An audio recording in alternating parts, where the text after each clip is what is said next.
This is the Lone Crater YouTube. We hope this video helps. You start by verifying the sensor type and power source so you wire correctly. This prevents damage. Once done, cut power at the breaker or remove batteries and verify with a non-contact tester to be safe.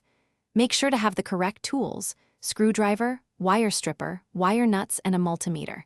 You'll also need a stable ladder and a helper if mounting high. These steps reduce risk and make the wiring stage straightforward. Don't skip verification, because it saves time and prevents accidents.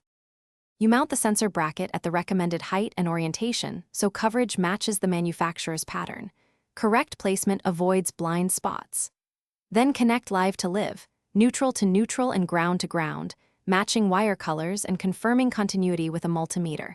Secure each joint with a wire nut and tape if needed. Once wired, fasten the housing and adjust the sensor's sensitivity and detection angle so you get reliable coverage. Make these adjustments now, because final tweaking is harder. You restore power and immediately test the sensor by walking through the coverage at normal speeds, checking trigger distance and delay settings so behavior meets your needs. If the unit doesn't power on, make sure the breaker or fuse is operational, recheck wiring continuity and polarity, and confirm batteries are fresh.